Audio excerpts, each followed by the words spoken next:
Uh, Good morning. Thank you for joining us. I just want to first start with the big picture and the big story. And the big story is that there is a MEIYT has planned to invest 30,000 crore in forms of electronic components and subsidies. What is the government's outlook and push for manufacturing, and how do you plan to participate in this?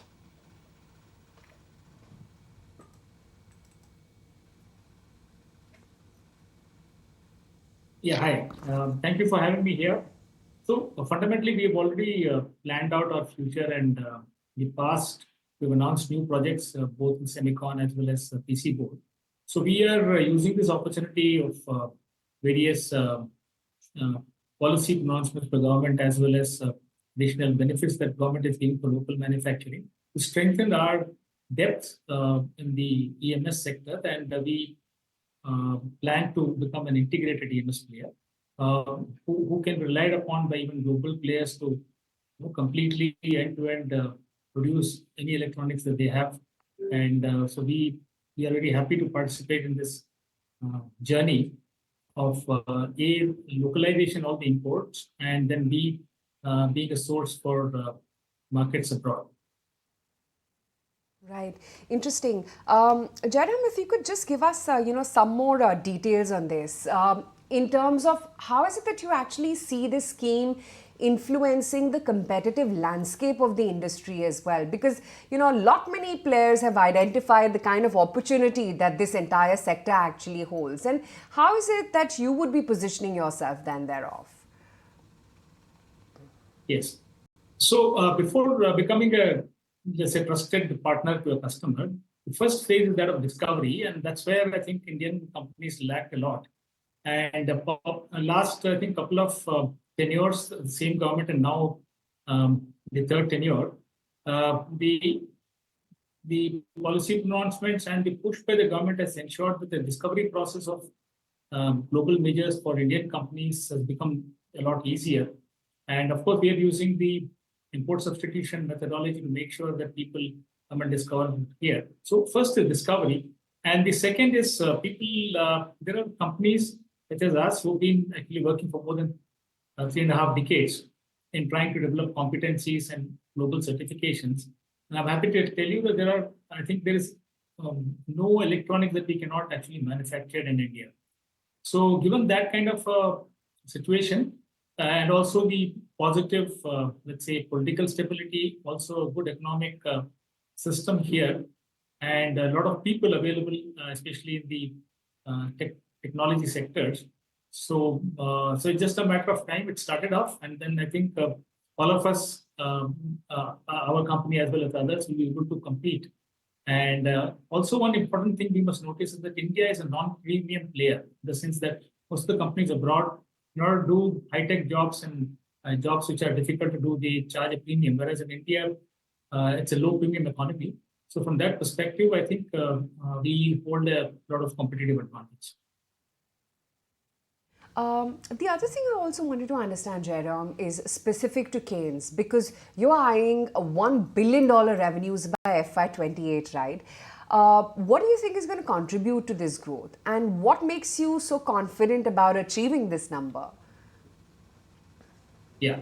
So our business is based on a business horizon of our customers. And most of our customers, we operate in 6 different segments. They are predominantly quote-unquote industrial kind of segments, wherein our customers have projects spanning from 6 months into future to even 5 to 10 years time frame. So we always work on an order book, which is like 1.5 years coverage as of now on an average. And going forward, this is only going to increase. And like I said, so the primary push is in terms of substituting imports with the local production.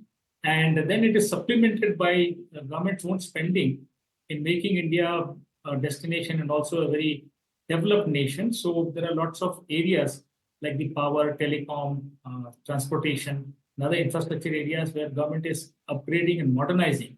And that gives a lot of electronics production opportunities to companies like us. That's the second thing which pushes the market. And of course, the penetration of electronics itself is going up in our day-to-day life. And Kaynes has been working in almost all the sectors. So we are kind of sector agnostic in terms of growth potential and growth stories. So even if a couple of sectors don't work very well, we have enough of customers and enough of traction in the remaining sectors. So we are pretty confident that for the next 5 to 10 years, 50 to 60% kind of growth in the revenues is quite feasible. You've also mentioned in the past on having a large book for your aerospace segment. How has the overall trend been so far? And tell us about what order book visibility that you have for FY 25-26. Yeah, so aerospace, so we have essentially increased the order book even beyond the order book that we had mentioned. There's an upside available in certain sectors, such as aerospace and outer space that you mentioned. And then, of course, followed by industrial and then railway signaling and IT, etc. So in the aerospace segment, we have always been a very capable company. Our first orders came more than 20 years ago. We have been manufacturing both for global majors as well as Indian companies, aerospace, critical aerospace components, and also, of course, we are a strategic supplier to ASRO. So capabilities has always been there. It's just that a couple of years ago, we were identified by a global major who supplies to Boeing and Airbus as a manufacturing partner. And they had moved a lot of business from South Asia to India. And we were one of the two major beneficiaries in this. And these businesses are of a largish kind. And when fully played out, these businesses, maybe in a couple of years' time, would even touch something like a 500 crore kind of number per annum. And so this is just the tip of the proverbial iceberg. There are many other businesses that companies like us can do.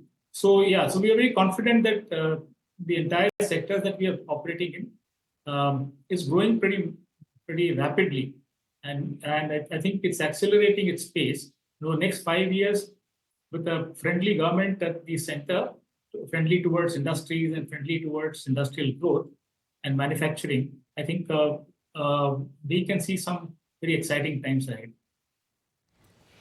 When we spoke to you last, you were talking about 40-50% growth rates. Can you commit that for next 3-4 years? Yeah, so now I think you should expect growth beyond 50% on a CAGR basis. And the way these growths happen is that you acquire customers one by one, So it may not reflect the quarterly numbers, but it will reflect certainly the annual numbers. And we would end up probably having a CAGR of about 50% over the next 5 years, a tad lower for the next 10 years because longer term, and our numbers also will be higher. So I think pretty much in the EMS sector, this kind of growth we can see. And then, of course, we must add later on the newer areas that we have added, like semicon and PC board manufacturing. So right now, this is in the project stage. And maybe in about 4 years' time, they become mainstream business for us. And we can expect some exciting growths in those businesses too. Right. Okay, Jairam, great to have you on the show today. Thank you so much for taking the time out and speaking with us. Thank you so much for having me.